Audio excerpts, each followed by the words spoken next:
Rasaraj Gaudas is BE in Electronics from Bharati Vidyapith, Deemed University, Pune. He has work experience of around 9 years on ERP software, and he has worked with various multinational companies on assignments in India and like Australia, Hong Kong, UK, and Thailand. And he has been associated with ISKCON since 2012, and he took to Mongood in 2015. Currently, he is serving as co-tribal president in ISKCON Greater Noida and is actively engaged as lifestyle coach for people from different age groups and professions. So, with that introduction, I request all of you to welcome our today's speaker. And over to you, sir, for your talk.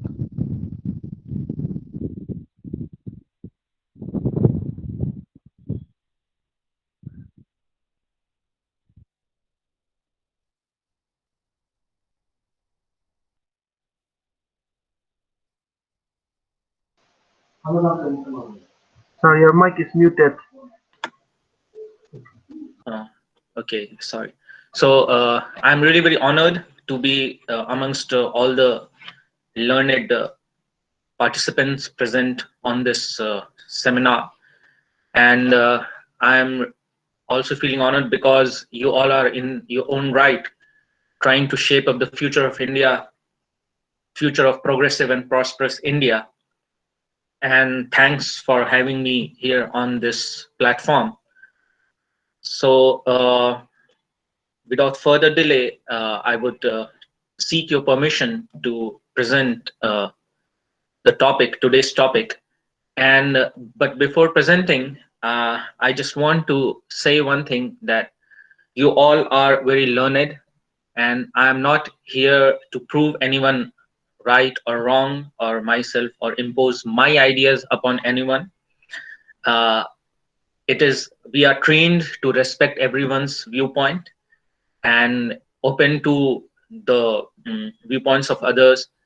And also during the presentation, I will be quoting, because now I'm in a field where we are expected to back our presentation with some spiritually scriptural or scripture references. So I will be quoting some few references from Bhagavad Gita. But having said that, I would have loved to quote from other holy scriptures as well, like Holy Bible, Holy Quran, Guru Granth Sahib, and others.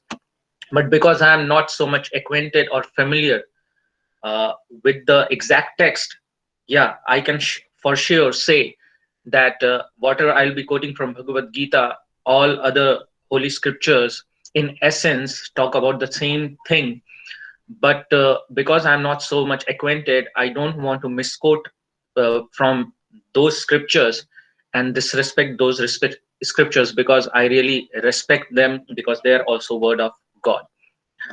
So one help I would really like to seek, I want to share my presentation, but because I'm not so much familiar with Google Meet, actually, practically I'm giving presentation on Google Meet for the first time, because we are very much accustomed to Zoom.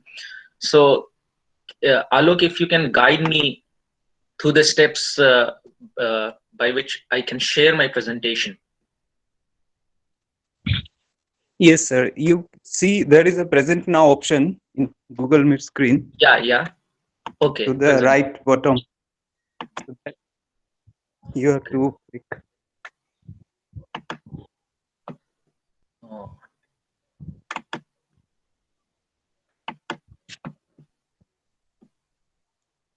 So then a small pop-up window will come.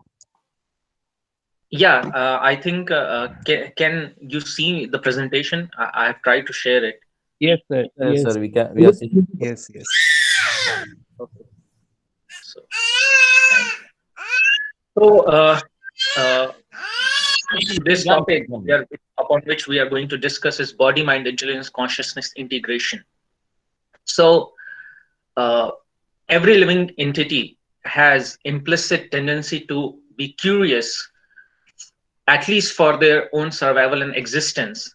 Like in animals also, we see that there's curiosity for food, curiosity for shelter, curiosity for their own well-being in their own way. Like a cat is curious for milk, a snake is curious for its prey, and likewise. So this curiosity at the basic level is required for sustenance or maintenance or existence. That is the basic level of curiosity which is expected from everyone. But in our observation, what differentiate us from animal, or at what level our curiosity is different from animal, is that we are not only curious about our basic needs, we are also curious about higher questions and higher inquiries. Like uh, we have set up so many observatories, telescopes, to understand this universe, to understand the purpose of our own existence, to understand who we are and how we have come into being.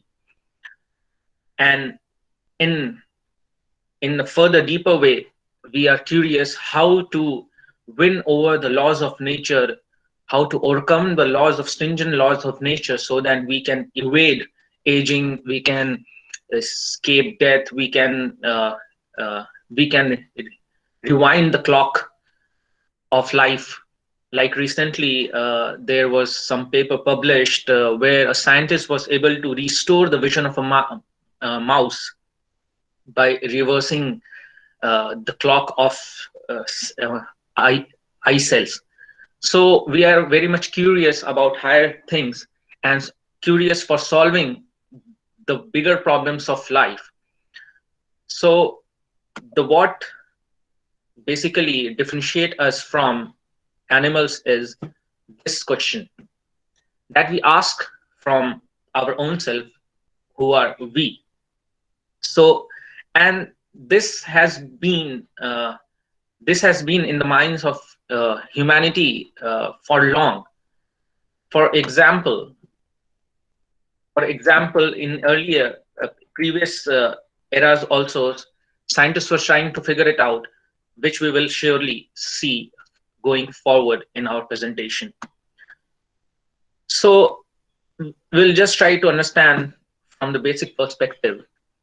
Now, there is Dr. Henry Monson, professor of anatomy, Illinois College of Medicine, who says that most of the human body is water. In a 60-pound person, there are about 5 pounds of calcium, 1.5 pounds of phosphate, about 9 ounces of potassium, 6 ounces of each of sulfur and sodium, 1 ounce of magnesium, and less than an ounce each of iron, copper, and iodine.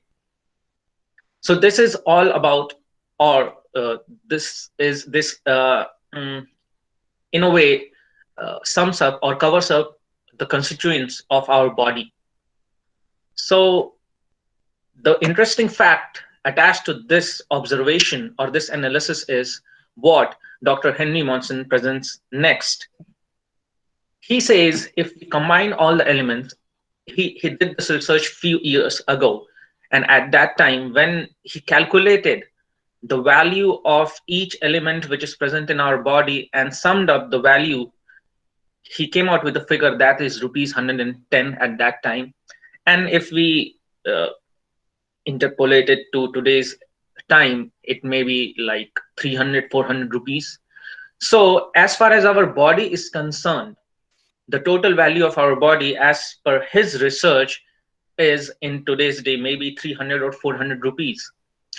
But I'm sure we don't feel like we are worth only 300 or 400 rupees, because even when we have a mobile, suppose the mobile has a value of 30,000 rupees, and when we go for the insurance of the mobile, then the insurance is the maximum insurance policy covers up the maximum amount the insurance policy covers up is the maximum value of that mobile, and even lesser. But when we go for our insurance, there is no value like insurance only for 1,000 rupees, 10,000 rupees. Sometimes we have insurance even for crores of rupees. So that means our value is not evaluated only based on this chemical analysis, which brings out the value to be 110 rupees. Many times it happens that someone tells us, oh, 2 kaudi ke vyakti, yeah, tum do kaudi ke aadmi ho. What is your value? You are just insignificant. Then we really feel very bad. Ki, what, you are just worth 2 paisa. We really feel very bad, because surely we don't identify ourselves as just having value of 110 rupees or 200 to 300 rupees. So this René Descartes, he was a French-born philosopher, a mathematician and scientist, and he was very much willing to prove that we are not just a body, and we are something else than the body. Body, of course, including all our parts of the body, including the brain also. But he was very much convinced and committed towards proving that we are not this body, we are something other than the body. And in one of his book, he presented this idea that whatever we are seeing, we may doubt upon it. Like uh, I think maybe you might have seen the Matrix movie. The Matrix movie, there was a world which was really a virtual world. Like right now we are having virtual classes and virtual seminars, and so many virtual things are going on because of this corona pandemic. So at that time, he was proposing this idea that something like Matrix, but he was not aware of this Matrix thing, Matrix movie, of course, but something like Matrix, that whatever we are seeing, we are observing, we can doubt whether it really exists or not. So we can doubt upon everything. So we are doubting, but who is doubting? We cannot doubt upon that. We are doubting means thinking. Someone who is thinking, I'm thinking, therefore I am. So he gave this slogan, I think, therefore I am. So he presented the idea that we are thoughts. We are not this body, but we are thoughts. So from here, the dualism started, the dualism philosophy started, that we are separate from something, we are someone separate from our body. So he concluded that I think, therefore I am, that means we are our thoughts. This you must be familiar with this process. This is electroencephalography, EEG, this is called, which is used to map the or record the brain waves of a patient or anybody whom they want to analyze. So furthermore, when this basic thing was proposed by René Descartes, then scientists was very much curious. And because at the time of René Descartes, the science was not so much developed in terms of electronic equipments and methodologies. But as the science developed and the scientists were having this idea in their mind presented by René Descartes, they wanted to analyze it further. So when EEG, when there was the facility of EEGs in earlier 20th centuries, when it came into existence, they tried to figure out from where the thoughts generate. So they did the EEG, and for example, they got various brainwave frequencies. They were able to record the brain waves, and they divided it into like beta wave, alpha wave, theta wave, and delta wave. So these are the various brain waves which are present in our brain at different times. Like when we are into deep sleep state, then the waves are called delta wave, likewise theta, alpha, and beta wave. So they were able to record the waves, and they thought that these are the thoughts. So thoughts are coming from brain. So we must be the brain. The thoughts, we are not the thoughts, but the source of the thoughts are the brain. So we are brain. So they concluded like this. And but there were further problems in that. What were the problems? This is a very famous book, a novel written by Robin Cook, very famous. You can also, if you think like, you can also go and read this book. So during coma, what happens? And in acute coma, there are various types of coma. But in acute coma, what happens that the brain waves become totally flat. But even if the brain waves are flat, so if we are brain, then it means that the person should be dead. But they observe that even if the brain waves are flat, even the person, still the person is living.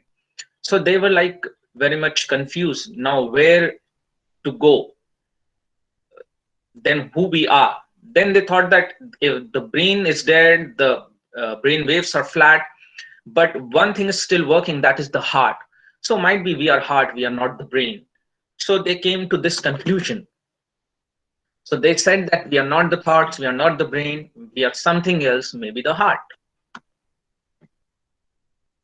Now, this is uh, this is an article which was printed in Science Journal in 1980.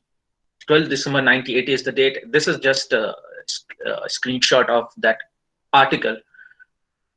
And this is about John Lorber. So John Lorber was professor of pediatrics at Sheffield University. And one day there was a boy who was a mathematician, and he used to come across this boy, and one day he observed that his brain size is not normal, little larger than the normal brain skull size. So he thought of scanning, doing a CT scan of his skull, so that he can come to he can gather some information or come to know if there is some problem with that boy or not. So he took the intelligent IQ test of that boy who was a mathematician, or student who was a mathematician, and his IQ was 126, which is above average, which is good IQ. And then he did a CT scan of his brain, which we can see on the it is on the right side of my screen. So you can see in that there are 4 pictures of the brain scan, one from the top and one the sideways. And in these 4 pictures, the left pictures, in which we can see the hollow brain, is the brain scan of that student, the mathematics student. And the left side is the brain scan of the mathematics student, and the right side is the normal skull scan. So here we can see very clearly that the brain is almost missing in the scan of that mathematician, who is having an IQ of 126, which is above average IQ. And right side is the normal brain scan. And he was very much astonished, and that's why he wrote an article, is your brain really necessary? So there is an article, is your brain really necessary, based on the observation and research of John Lorber, because practically his whole head was filled with the brain fluid. Hydrocephalus is the disease where the brain fluid is stagnant or damped up in the brain rather than circulating in the brain. And because of that condition, it starts exerting pressure on the brain tissues. And because of that, the brain tissue starts getting damaged. So practically 0.0, this person was having a thin layer of brain tissues around his skull that was only 0.1 mm or something like that, and was not having any gray matter or white matter. So they were very astonished, and they also thought that brain, it is observed that brain has got brain can adapt when there is some accident. If a portion of brain is taken out because of some fatal accident or fatal injury to the brain, still the brain has this tendency, this capability of taking over the function of the rest of the brain part. It can expand its functionality. The rest of the brain can take up the responsibility of that part which has been removed because of some skull injury or accident to the brain. But that responsibility or that function is carried out by the white matter. In brain we have gray matter and we have white matter also. So that functionality is done or performed by the white matter. But in his case, the white matter was also missing, and the gray matter was anyways missing. So they were very much perturbed and confused. How can this happen? He doesn't have any gray matter, he doesn't have any white matter, still his whole body is functioning very normally. So they were very much so this also proves that we are not brain. Without brain also people can live, and there are many cases like that, not one or two cases where uh, the person brain is missing and still he's functioning with a good IQ, and he's leading a normal life. Now after all this, they were like, then who are we? And they were uh, they came to conclusion somehow or other that maybe we are our heart, we are the heart. But then another case came up. This is very famous case, Pam Reynolds near death experience case. So she suddenly there was a brain hemorrhage, and the brain hemorrhage was deep inside her brain, not on some surface level. It was deep inside her brain, and the operation was really very difficult and tough to perform for the doctors. It was a challenging operation for them, and you can see the angiogram on the lower end of the picture of Pam Reynolds, basilar artery. So you can see the blood clotting there where the arrow is showing. So she suffered a brain hemorrhage and the operation was required. Now, because it was operation, very critical operation, very complicated operation, the doctors found it very much required to stop the flow of blood inside the brain. But the problem was, as long as the heart will pump, the blood will reach to the brain.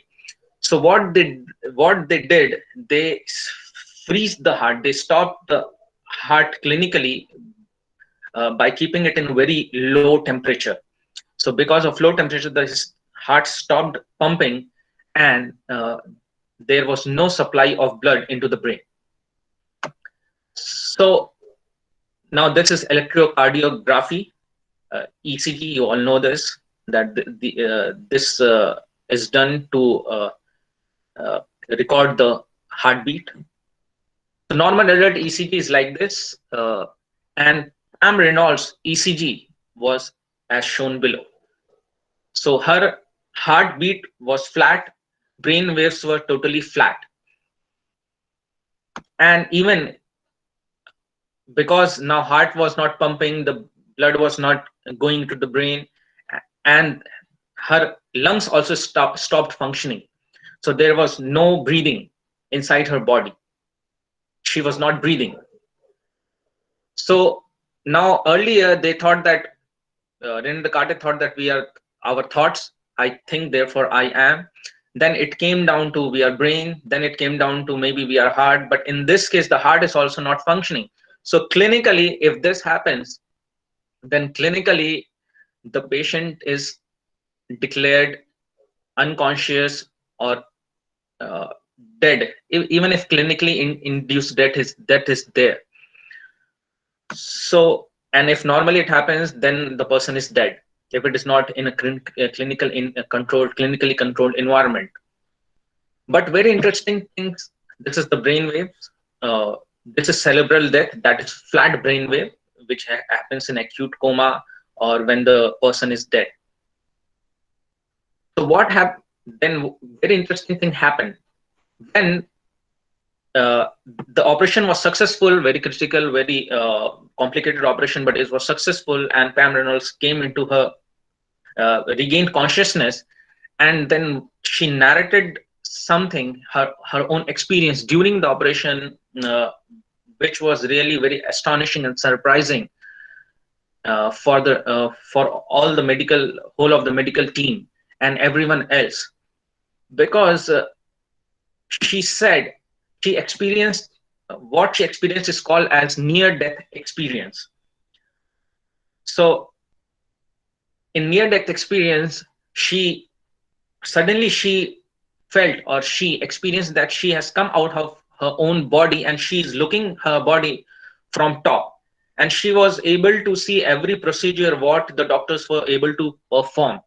And apart from that also, she narrated, her video is present on YouTube. You may go and see it later on whenever you feel like. So when she narrated, she's also told that she met her grandmother, and she was experiencing like bathing in white light, and she asked her grandmother that is this light the god? And her grandmother said that no, the god is not light, but when god breathes, there is light.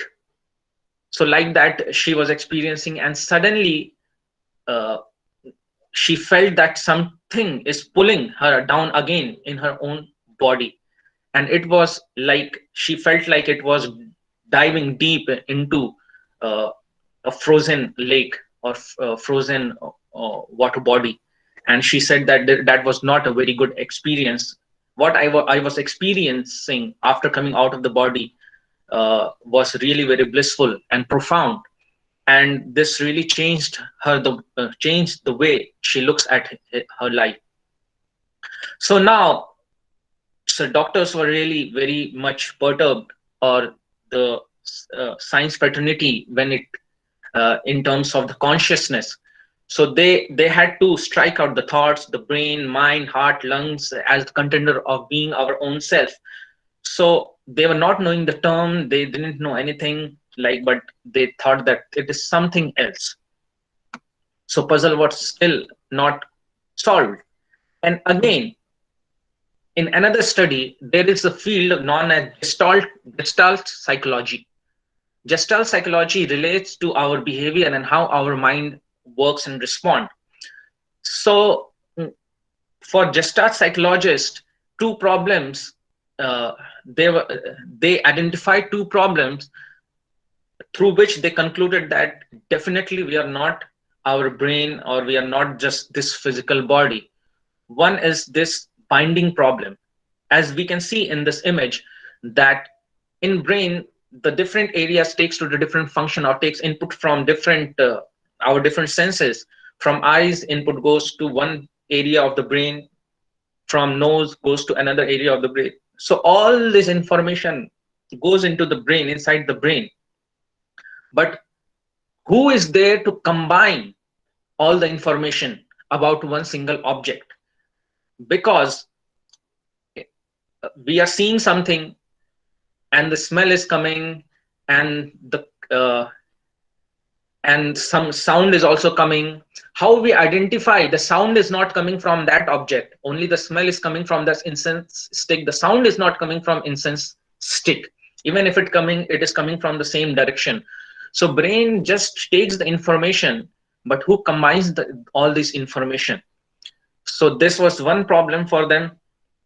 uh, and another problem, which is known as inverted image problem. We very well know that when we see something, then an image is formed using the lenses in our eyes, lens in our eye, and the image is which is formed is the inverted image of the object. Now, if the image is created in inverted fashion, then who is there? How we can see it in real position? If the image is rotated like 180-degree when it is perceived by brain, then how we are able to see the right angle of the image? That was another problem which was identified by Gestalt psychologist, or phenomena which was identified by them. And they concluded that there must be someone else or something else there who is doing that. So they termed as ghost in the brain, like that. They termed that there is something ghost in the brain which does that thing, or that correction for us. Even today also, if we go and study, they just the, uh, they just tell that the image is created, and with the help of the brain, the image is again put into correct angle or position.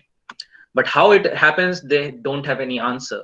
So likewise, because they don't have any answer for so many of these questions which we have gone through right now, so that's why now department of consciousness, or institute of consciousness, and so many things, like so many university departments are coming up in different universities to study consciousness. So this is all about what till date the science has identified.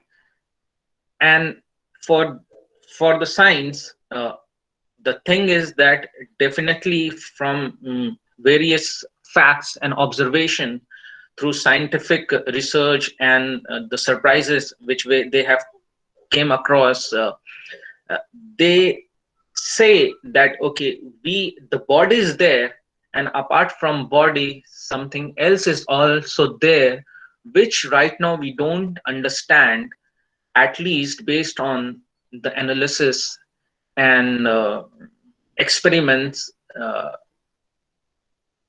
experiments done with our present technical capabilities or electronic equipments. So now I'll shift our discussion, the basis of our discussion, to the scriptures or the world religion, uh, what they have to say about our existence, or who are we. So at least this we know, uh, that gross body is what we are able to see. The gross body is what we are able to see, and it is made up of uh, all the elements which are there in periodic, not all the elements of course which are there in periodic table, but many of the elements which are there in periodic table, like we saw earlier in our slides. So what scriptures like Bhagavad Gita tells us, that the gross body is made up of earth, water, fire, air, and ether, which is called as Panch Mahabhut. This is gross body, and of course we are able to see that also. And we are able to observe this also, like we have some body temperature in us. So it is just like representation of fire. We breathe, that is air. There are empty spaces in our body, that is ether. And water is of course there, and earth is of course there, the solid part of our body, bones and all. So this gross body we are able to perceive. But beyond this gross body, what the scriptures tell is, we have another subtle body, that is mind, intelligence, and ego. uh, we will take up the function of mind, intelligence, and ego in our coming slides.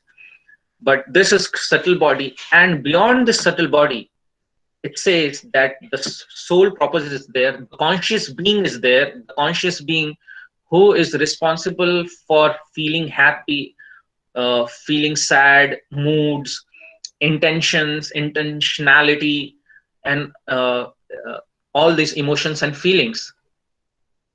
So the scriptures say that soul is, the constituent of soul is knowledge, bliss, and eternity. So this is the gross body, human organs which we know, and we have in this body we have 5 knowledge acquiring senses: smell, sight, hearing, touch, taste, etc. And we have 5 working senses which are called as karmendriya. The knowledge acquiring senses are called as jnanendriya. These are called as karmendriya. So 5 organs of actions: speech, hands, legs, anus, and genitals. Now, as per Ayurveda, there are 7 dhatus in our body. Dhatus are very much required by the body, and losing dhatu is the cause of these various kinds of diseases. So rasa, rakta, mamsa, meda, asthi, majja, and shukra. These are the dhatus in our body. If they are cared for properly, and if they are maintained in a healthy way in our body, then our whole body becomes healthy and we live long. And there is mala, dhatu and mala. So mala means waste products. So there are two kinds of mala. One is dhatu mala, one is ahar mala. So dhatu mala is from rasa comes kapha, from rakta comes the bile, the pitta, uh, the bile juice, which is necessary for our digestion in our body. But if it is in excess, then it creates various kinds of problems. Mamsa, that is the muscle tissues and nerve tissues. The waste products are khamala, that is nose, ear, eyes, excretions. And from meda comes the sweat, sweda. And from asti comes the nails and hairs. From majja comes the pus, the sebum, sneha. And from shukra, semen, comes the ojas. So that's why many times it is the finest. Mm, it it gradually goes from gross to fine level, grosser to finer level, uh, and even finer than semen. The last product is ojas. Ojas means aura of a person. So that's why it is said that if someone retains his semen or follow brahmacharya, then the ojas or tejas of uh, his existence increases. And it is also said that if someone is able to hold his semen for 12 years or follow the strict discipline of brahmacharya for 12 years, then whatever he says becomes true. It is said like that. Ahar mala is purisha, fecals, or mala in general, what we say, mutra, urine, and sweda. So dhatu, if we preserve in our body, dhatu should be retained in the body for healthy life, and the mala should be rejected, especially the ahar mala should be rejected, mm, uh, or from our body. It should not be retained in our body. Sometimes what happens right now in our working culture, it happens so that we hold these vegas, like vegas of stool passing, and vegas of urinating and sweat also. We there are some deodorants, if applied upon, they don't allow the sweat to come out of our body. So but these all create so many diseases in our body. As soon as we feel force of passing stool, urine, we should not neglect it, and we should attend it, these to this nature's call. And sweating is also a natural way of cooling off our body and uh, rejecting the waste products inside our body. So we should not try to artificially stop it, rather than we should allow them to naturally happen, and we should attend to these calls. And dhatu, as far as dhatu is concerned, we should try to retain it in the body for healthy life. Now, as far as the gross body is concerned and all these things are concerned, of course, we are able to perceive it, but somehow or other, we are not able to see, at least from our eyes, the subtle body and, of course, the soul. So, what is the proper way or right way to understand these things? So, understanding the presence of subtle body, three ways of gaining knowledge. There are three ways of gaining knowledge. One is pratyaksha praman, and one is anuman, and one is shabda praman. Pratyaksha means direct perception. Anuman praman means speculation. Shabda praman means receiving the knowledge from right source. So let us first analyze the authenticity, or how much we can rely upon just the pratyaksha praman or direct perception. Can we understand this whole world only based on what we see from our eyes? Seeing is believing. There is a very famous term. But is it really true that seeing is believing? These things we are going to see. So, like, here are 4 examples which prove that seeing is believing is not the only way to understand the things as they are. Because when we stand in front of convex or concave mirror, which distorts our figure, we clearly understand that the way we look in mirror, our reflection in the mirror doesn't truly represent us.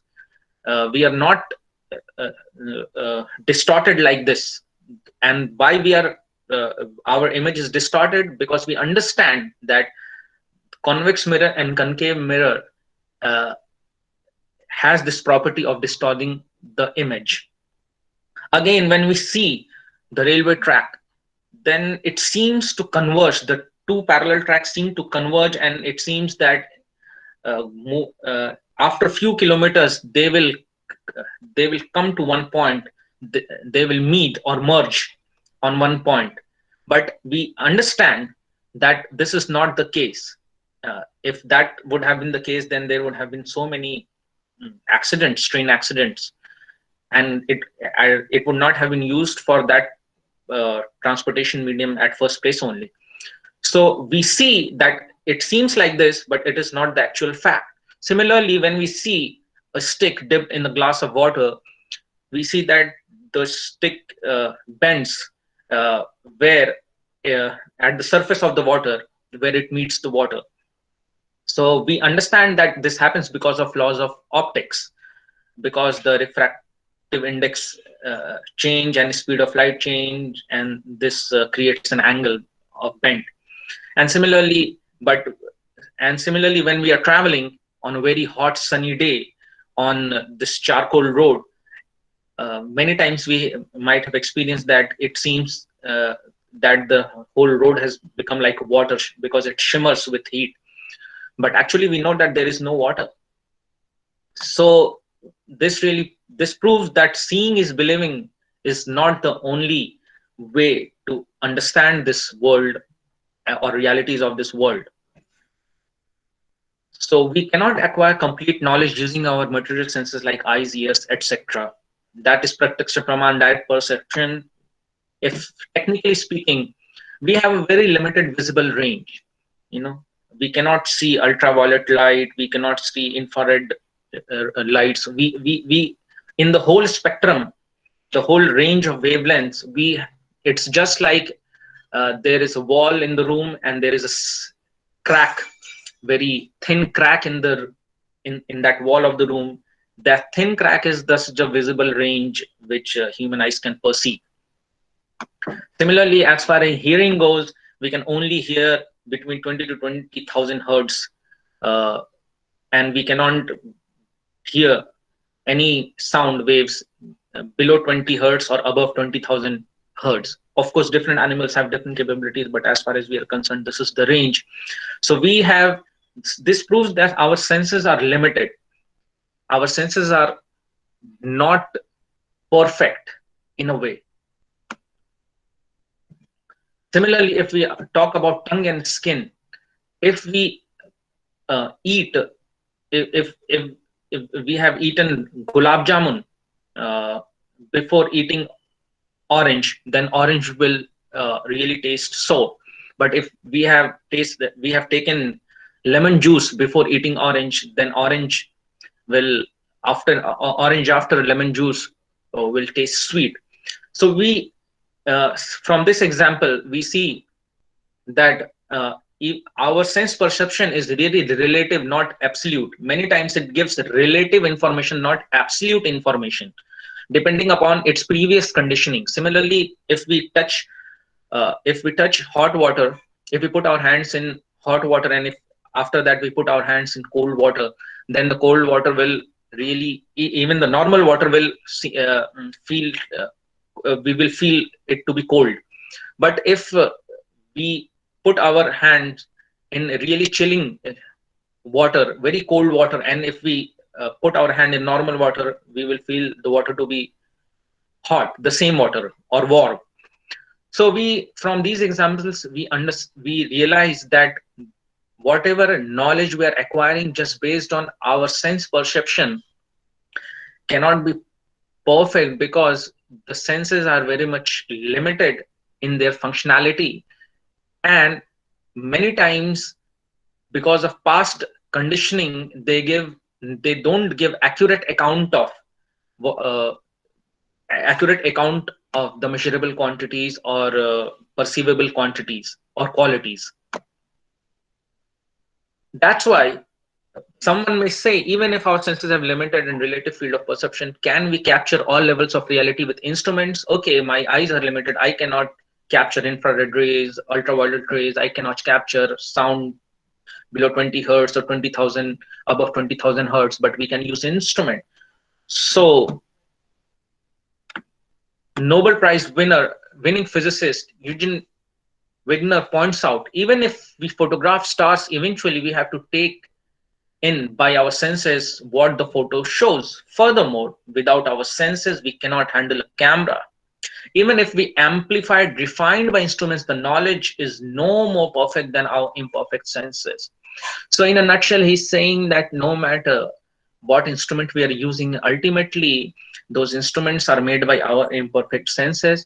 Those the data which we collect is also ultimately analyzed and just by our imperfect senses. That's why the knowledge is no more perfect than our imperfect senses. We cannot say now we have perfect knowledge about everyone and everything just using our sense perception or pratyaksha praman.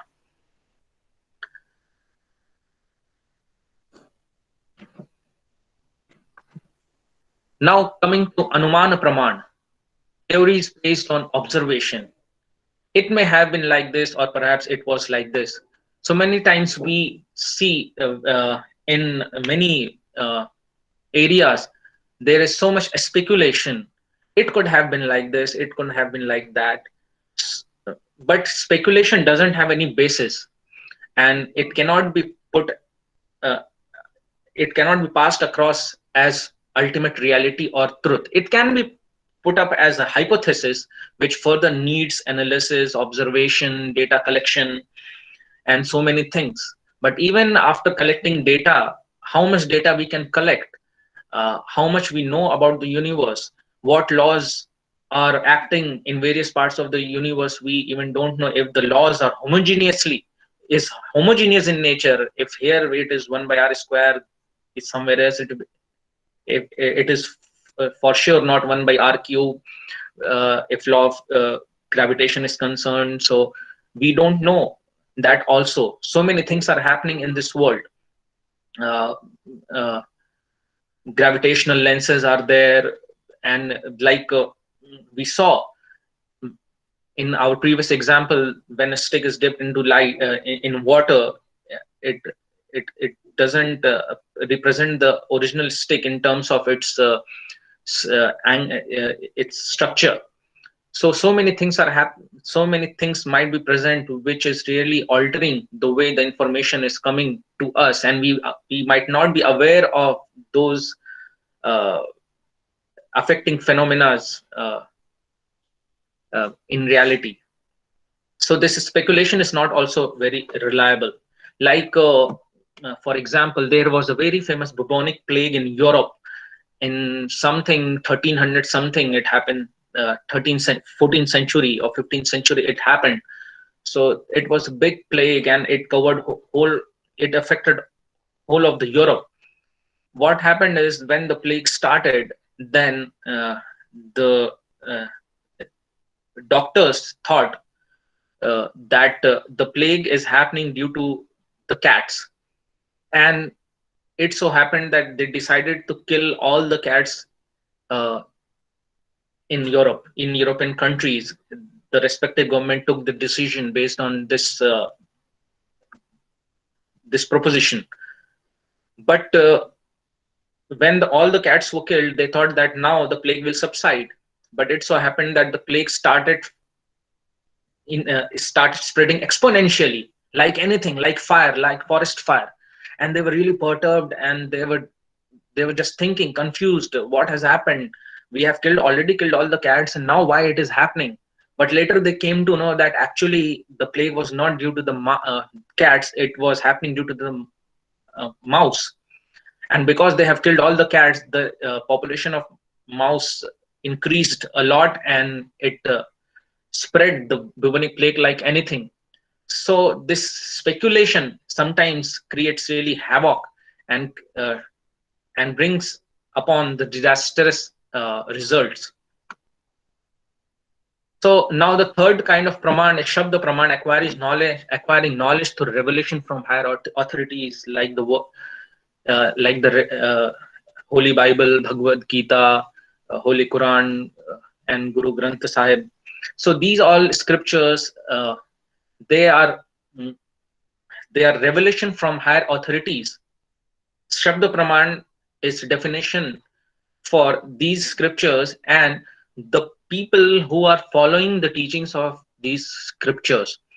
So at least we understood that it is beyond our own capacity to understand everything in this world through inductive process, because we are very much limited in terms of the capabilities of senses and in terms of uh,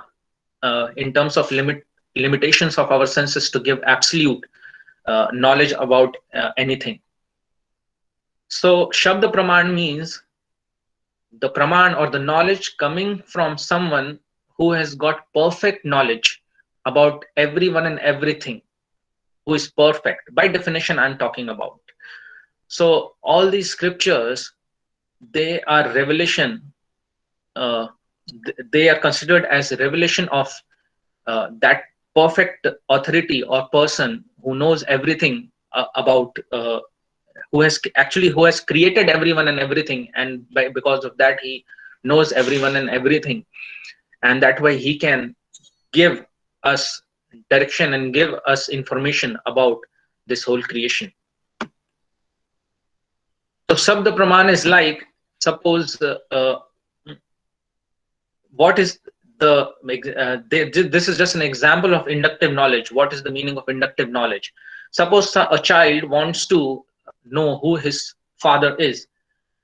So one one way of doing that is doing the DNA test and trying to match the DNA of the child with some person, and then one will be able to one day find who the father is.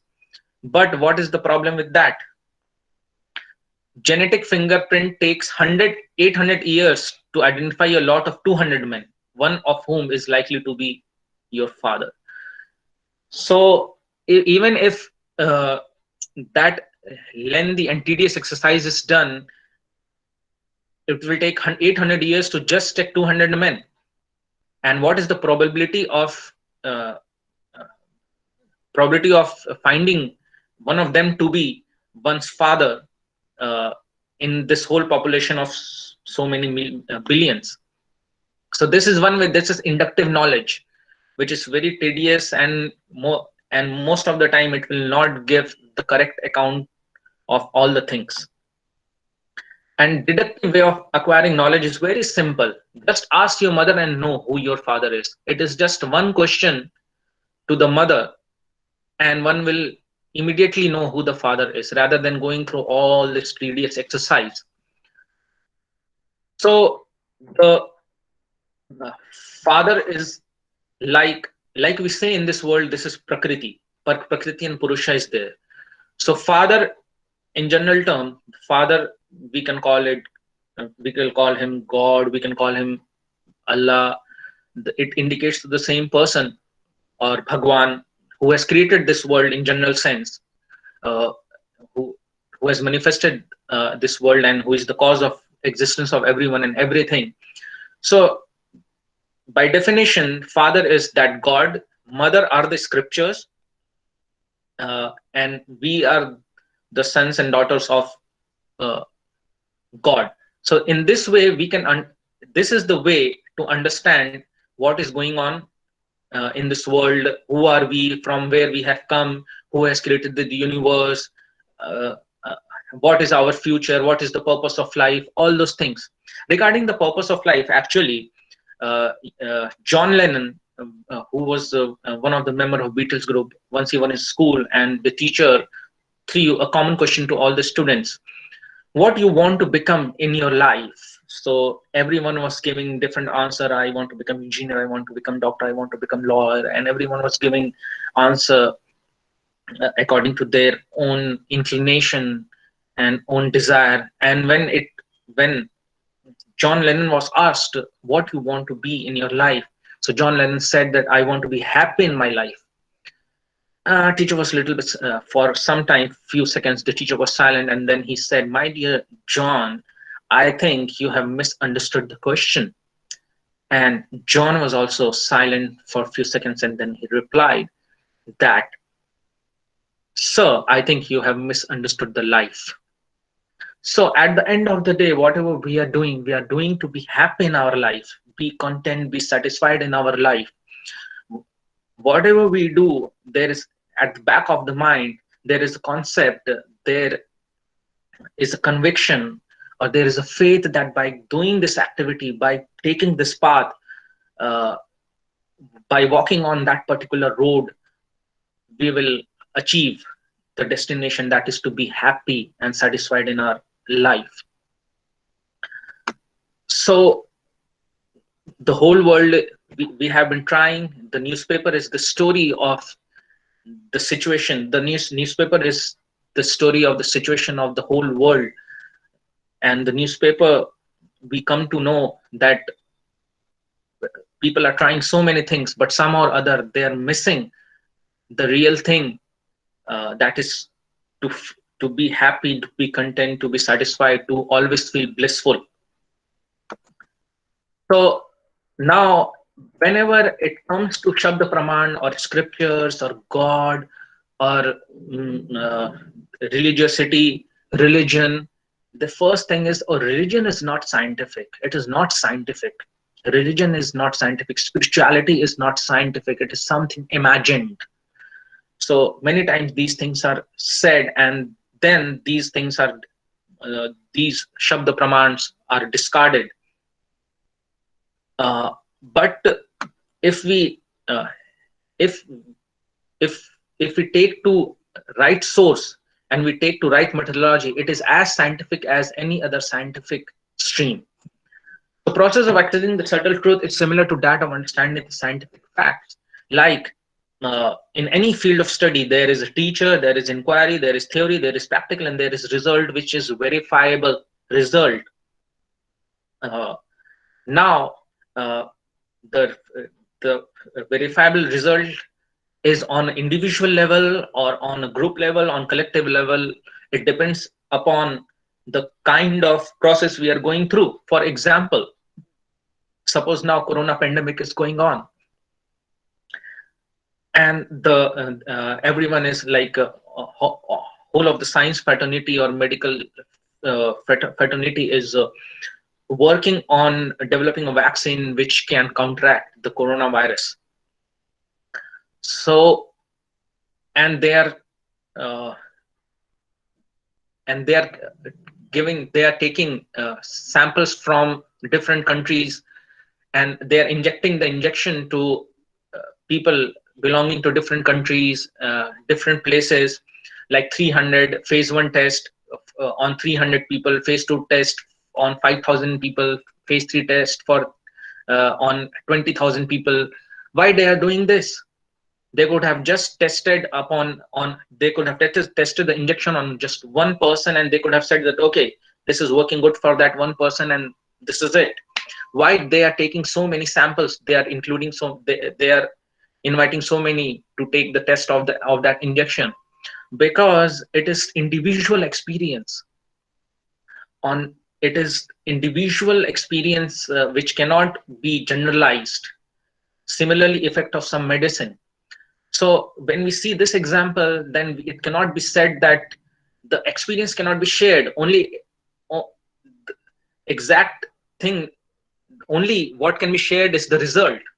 Okay, if someone can tell that I took this COVID vaccine, I took this vaccination, and I was affected with coronavirus, and now I'm feeling all right. He can tell, and then he can tell others, inspire others to take that injection. But to truly experience the result of taking that injection can only be experienced by that particular person who is taking it. So similarly, in the field of spirituality also, the effect is called as self-realization. Self-realization means if I follow the process, it is I can realize the facts. And of course, the testimony can be there that I have realized the fact. But in order to realize the same fact, the other person will also have to go through the same process. And it is very scientific, because as we are seeing here, there is also positive inquiry, there is teacher, there is positive inquiry, then inquiry, through inquiry we acquire knowledge, and there is practical application also. Okay, you do this, do this, do this, do this, and then you will realize the truth. It is just like if someone says that there are bacteria, and the other person will say that no, I don't believe, I cannot see any bacteria in this world. I can see laptop, I can see mobile, I can see people, I can see so many trees, kind of trees and fruits and flowers, but I cannot see bacteria. The person will tell, no, you cannot see it with your naked eyes, you will have to see through microscope. So the person may agree to see through the microscope, or the person may not agree to see through the microscope. But if he agrees to see through the microscope, he will be able to see the same reality. But if he doesn't agree to see through the microscope, he will not be able to see the reality. And it will be really dogmatic or irrational to still continue with the idea that no, I don't believe the bacteria exist, without seeing through the microscope. So similarly, spirituality is a process, and as just believing everything blindly is irrational, to that extent, rejecting everything blindly is also irrational without following the process. So now, based on these ground, we will try to understand the subtle body now. What's the mind, what's the intelligence, and what's the ego? The subtle body, we have seen that it is mind, intelligence, and ego. And here in this seminar, or in this presentation, we are trying to understand mind, intelligence, ego, and our own self. Consciousness, that is, consciousness is a symptom of our own self, and we are trying to integrate it so that we can live a holistic life, happy life, blissful life. So in Bhagavad Gita, Lord Krishna says in 7.4 that Bhumirapo nalo vayu kham manubuddhir evacha ahankar ityamya bhinna prakritir ashtada. So this nature, this prakriti means nature, this material nature. We see that material nature doesn't have, if we talk about just material nature, apart from consciousness, like the elements, fire, air, ether, water, or earth, they are not conscious. They are dead. They are not conscious. And we, the conscious being, utilize it or manipulate it to create so many things. So on a smaller scale, we see that in order to create something, there has to be some conscious effort put upon these elements. Likewise, if this whole gigantic universe is present in front of us, which is made up of dead matter, which we call as Prakriti, then there should be someone who has manipulated this Prakriti to create this gigantic universe, this amazing universe. That's why in this Bhagavad Gita, the sentence is Ahankar Ityam me bhinna prakritir ashtada. Lord Krishna is saying that it is my energy. So earth, water, fire, air, ether, mind, intelligence, and ego, false ego, all together these 8 constitute my separated material energy. So this is material. Materials means matter, matter means dead. So earth, water, fire, air, ether, this is gross body. This is dead for sure. Now mind, intelligence, and ego, this is also not consciousness or conscious. It is also made up of dead matter, but it is made up of subtle matter. Like we see that water is subtle than earth, fire is subtle than water, air is still subtle than fire, and ether is still subtle. So there are some things which we can see through our eyes, which are gross, but when some things which we perceive, like the air is there, We breathe, we understand the air is there. So similarly, no one can show his mind. If someone, if someone ask us, ask anyone that can you show me your mind, nobody can show from nobody can take out mind from his body and show that this is my mind, but the effect can be perceived. That if similarly intelligence, if someone says that can you show me your intelligence, yeah, intelligence can be shown by solving some problem, by, but physical intelligence is not a physical entity which can be shown just uh, uh, by keeping it on our hand. So the elements goes from gross to subtle, but they are still the material elements. And so what is are the function of mind, intelligence, and ego? Mind's function is thinking, feeling, willing. Intelligence is discrimination, decision, and determination.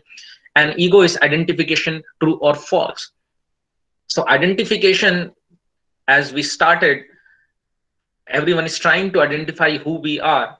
Sometimes it was identified as we are thought, then brain, then heart, lungs, and then something else. So when we are able to identify our own true nature, then it is called as true ego.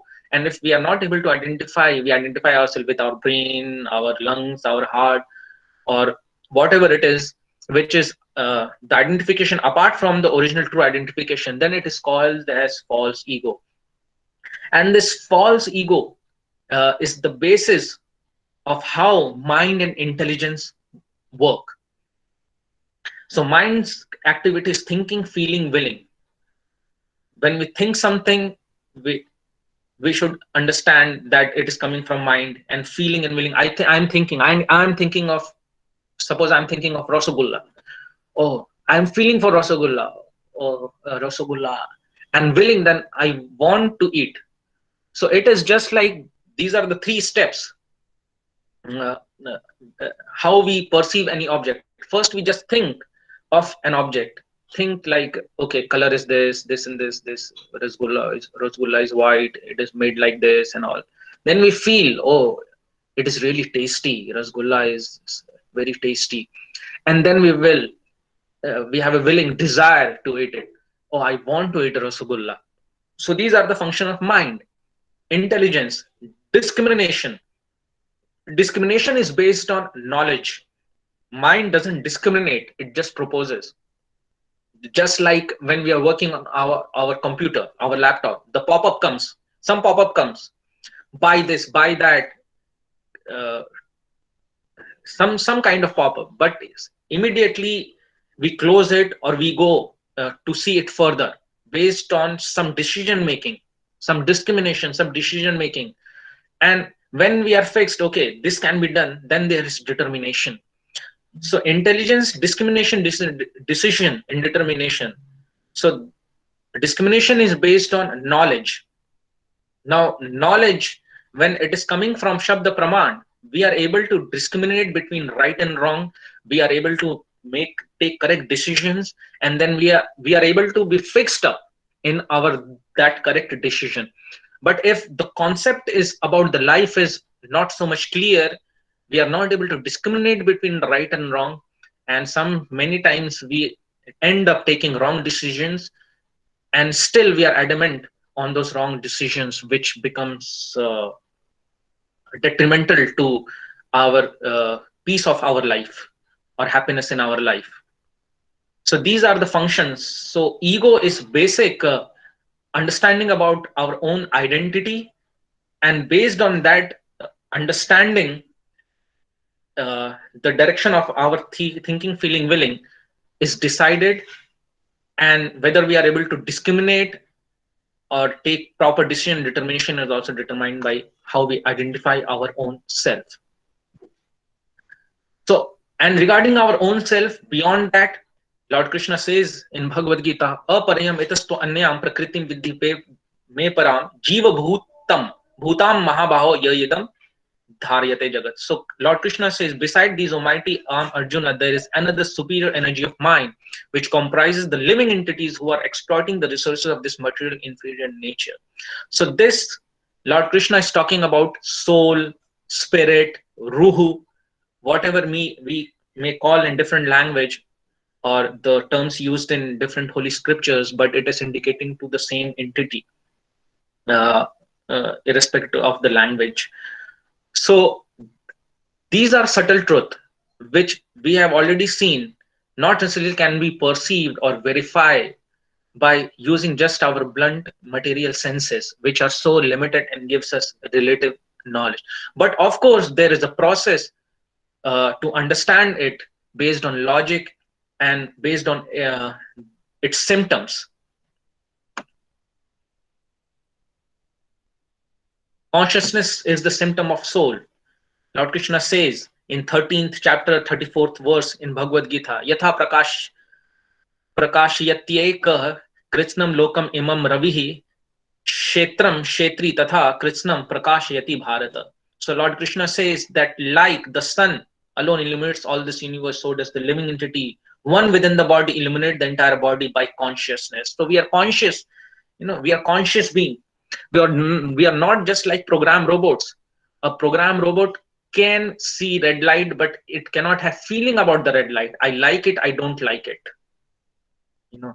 A program robot can be programmed to react in a particular way for a particular kind of sentence. Like Google search is there, when we say something, that it searches out the same thing for us if it is able to understand the words properly, but it has no feeling about it, what uh, it is searching about.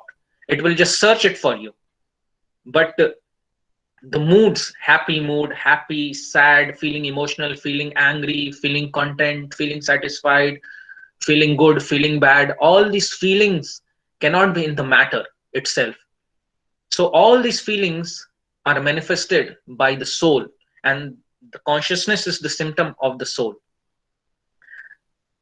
It's just like a robot can sense the touch through the sensors, and it can even be programmed to respond to the touch, but the response will not be filled with feelings, because sometimes the parents slap a child out of love also, sometimes the parents slap child out of anger also.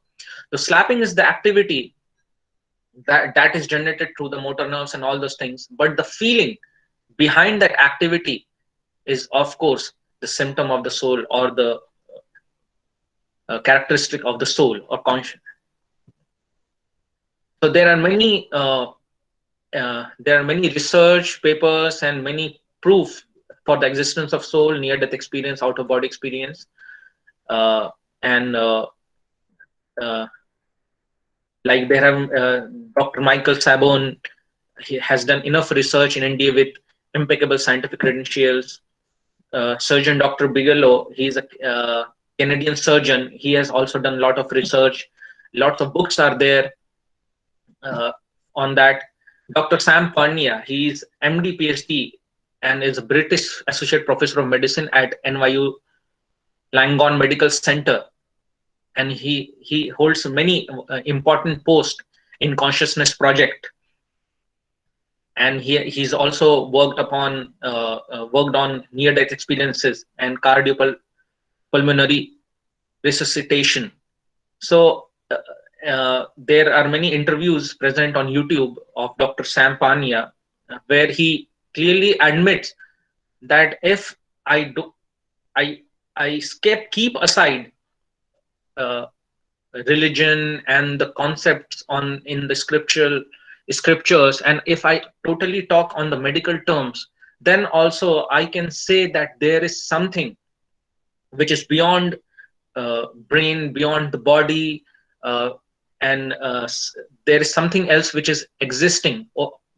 Okay, medical science right now cannot verify it, cannot prove it, but it doesn't mean that whatever we cannot verify or prove based on our limited observation, perception, and experience, it has to be false.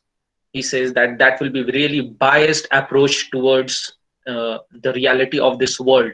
But he has countered many such incidents where the patients have gone through near-death experience, and he says that in their own right, it has brought about profound change in their life. Similarly, Ian Stevenson from Carlson, professor of psychiatry, University of Virginia, has researched a lot in reincarnation and near-death experiences. As per him, phobias are related to mode of death, the person whose life is being remembered. So suppose if someone was stabbed in his last life and the death was caused by the stabbing, the person in this life will be afraid of the sharp objects. Recently, I was going through an article which was about a boy of some Druze area, a place called Druze.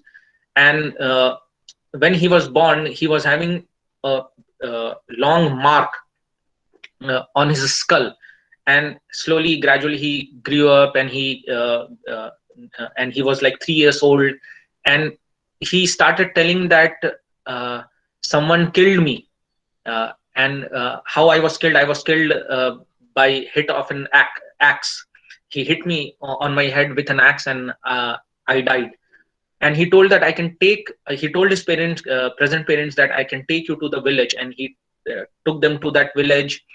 And he met with his old previous life family, and he was able to identify the killer also, and killer was not admitting. He was saying that no, he's just a child, and he will say anything and you will believe it. This is not right. The boy then took them to the place where he had buried his body inside the earth, and the body was dug out, and they were able to see the same mark on the skull, same mark of same length on the skeleton, and it was proved that the boy was reincarnated, and his whole account was truth. So even if biologically everything is same about twins, because they split from the same single, the splitting is from the same single egg. If their eye colors are same, everything is same, still their temperament is different. So there are many studies based on this. So how we relate, how we can understand how intelligence works, what role mind is played by the mind, senses, and where what is the body and soul. This is given in Kathopanishad. The 5 senses are the chariot horses, the mind is the reins, the intelligence is the chariot driver, the self is the chariot passengers. The senses are the horses which needs to be controlled. Not it should.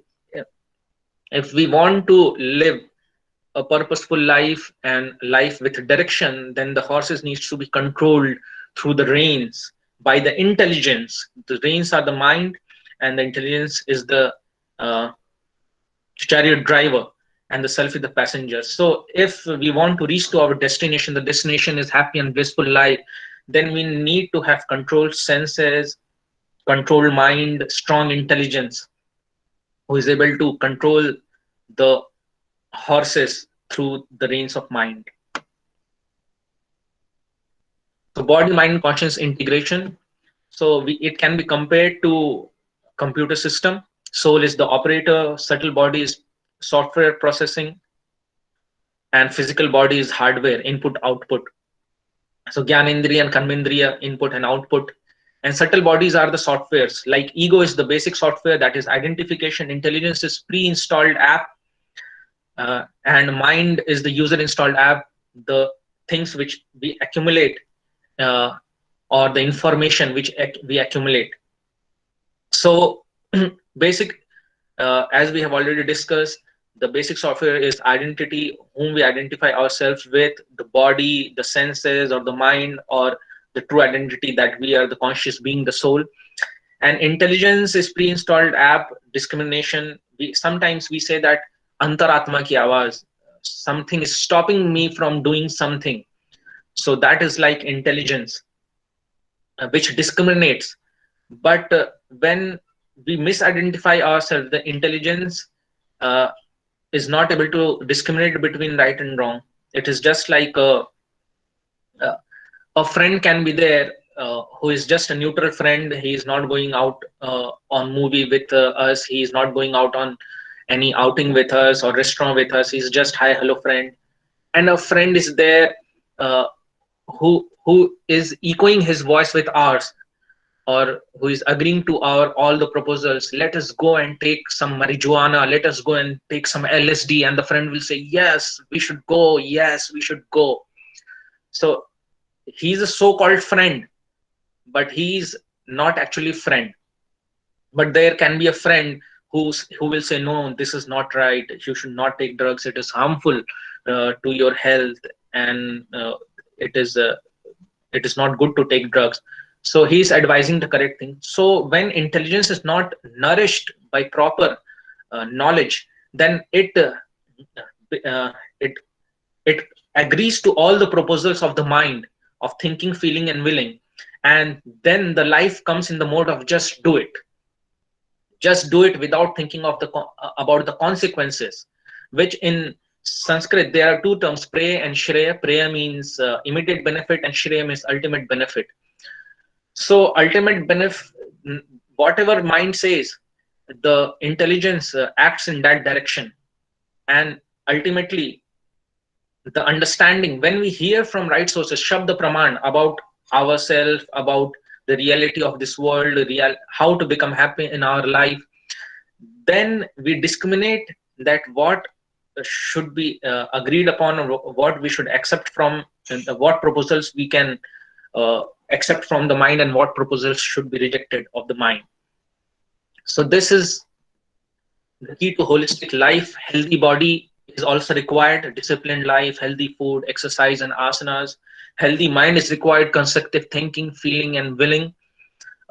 Mind is the repository of all the ideas of living life.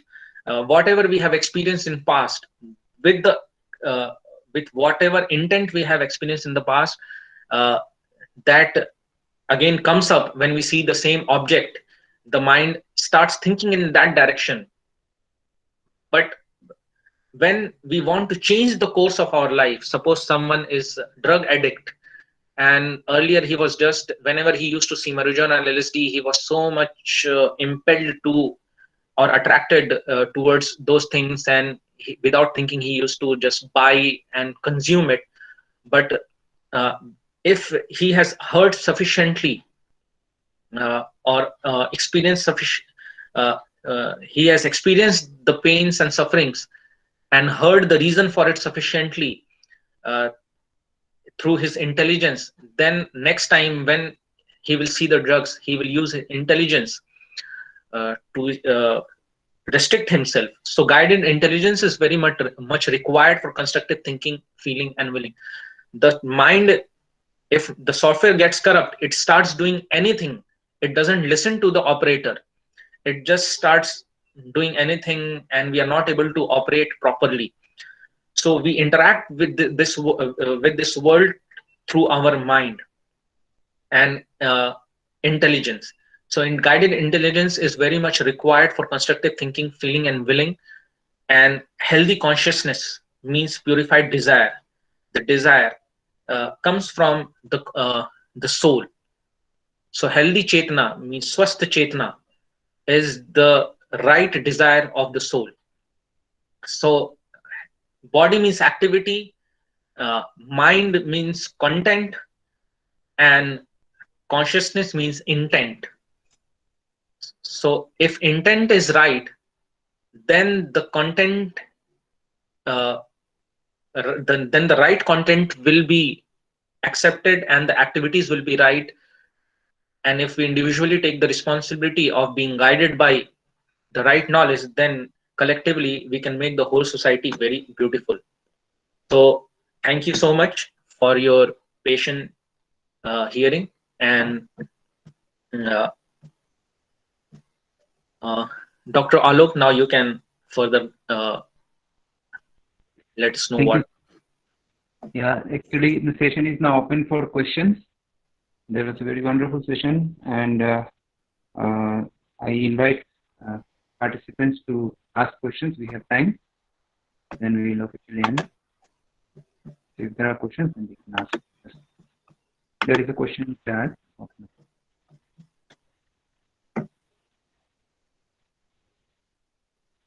So, sir, we are waiting for questions, and that's it.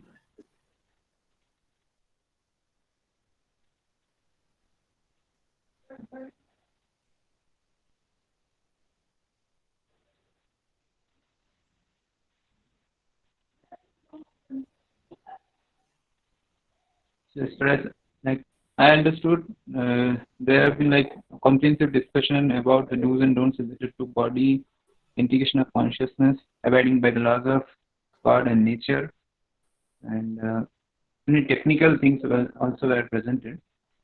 So there can be questions on that.